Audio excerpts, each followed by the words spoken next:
Hi guys. Today we're going to start actually solving inequalities. So last week we kind of analyzed them a little bit. Today we're going to start solving them.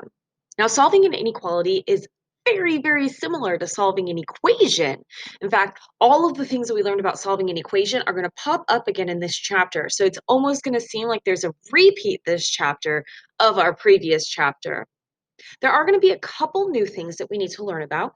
So we'll spread those out over a couple different lessons. And today we're going to learn two new things that you need to know when solving an inequality. So let's jump in. Here's our first example. Remember, you should be taking notes on this. It wants to know what are the solutions of x minus 15 is greater than negative 12. And then it also wants us to graph all of the solutions. Now, unlike an equation, there's not just one answer to this problem. So I can't just say, this is the answer, this is the one solution. There's actually an infinite amount of answers to every inequality problem.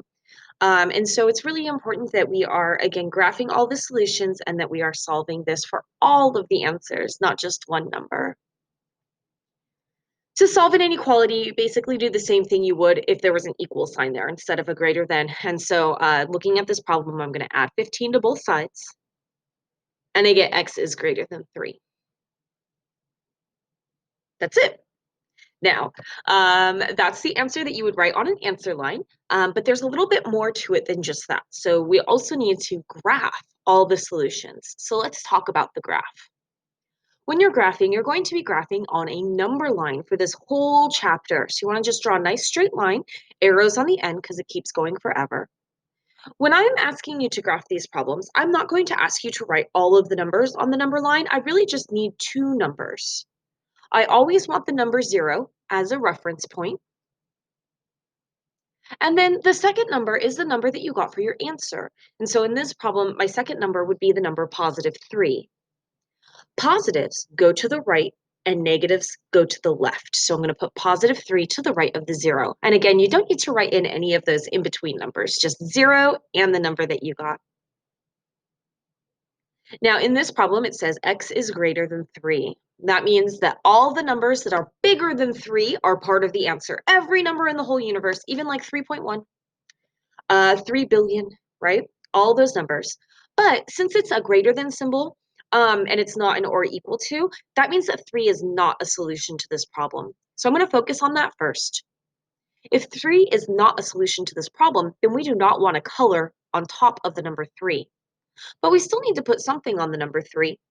So I'm going to put an open circle on the number 3.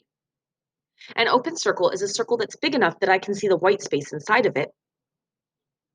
An open circle means this number is not part of my answer. You can get really close to that number. You could get 3.0000000000001, but you can't get the actual number 3. That's what an open circle means. All right, well, so far I've not graphed any solutions because an open circle is not an answer, so I need to keep going. And so I also want to indicate that every number bigger than 3 is a solution because that was a greater than symbol. If you're not sure which symbol it is, you can always look at what direction this symbol is pointing, and that is the same direction as an arrow. So this is an arrow pointing to the right, and so I'm going to shade to the right. You can also match up that arrow with your number line. When you're shading in your graph, you want to start on the circle and you want to shade all the way to the end of the number line. Don't stop too soon. Don't stop on the number 0 unless 0 was the actual answer to the problem. So you're starting on the number that you got and you're shading all the way to the end. Between x is greater than 3 and this graph, that's everything that we needed to do for this problem. This is also what I'm expecting to see on your homework, an answer and a graph. Let's go over that graph one more time. So here's how to graph an inequality. Whenever you have a less than symbol, you're going to shade to the left. And you can see that the less than symbol is actually like an arrow pointing to the left. And that goes for a less than or equal to. If you have a greater than symbol, you're going to shade to the right. If it's just a greater than or just a less than, you're going to put an open circle on the number that you got for your answer, meaning that this number is not actually a solution.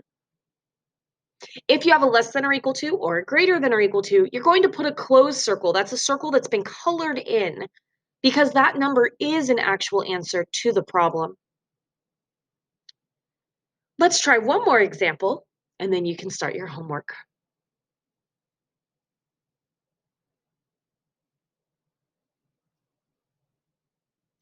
For this example, again, we're going to solve it exactly like we have been for all of our equal sign problems. And so looking at this problem, I have x minus 3, so I'm going to solve it by adding 3 to both sides. Now, we talked about this a little bit in our equations, but I didn't make a huge deal about it because in an equation, it doesn't really matter. When you're solving an inequality, you do have to stop the problem with the letter on the left-hand side. And so right now, my letter is not on the left-hand side, it's on the right-hand side. And that's going to be a huge problem when we try to graph this. So it's really, really important that we do not stop here and that this is not my final answer. So to keep going, what I'm going to do is I'm going to switch everything. I'm going to flip-flop the letter X and the 13, and I'm also going to flip the direction that the inequality is pointing. So you can see it right now that the large part of the inequality is on the side of the 13, and the pointy part is on the side where the X is. It has to stay going in that direction. And so if I flip-flop everything around, I get X is less than or equal to 13. Now, this is a good final answer. That's what you would write on an answer line. And then as far as the graph is concerned, again, you have to put the number 0 and the number that you got for your answer. In this problem, it has the or equal to. That means that 13 is a solution. And so I'm going to put a closed circle on the number 13. And if we look at the direction that the arrow is pointing, it's pointing to the left.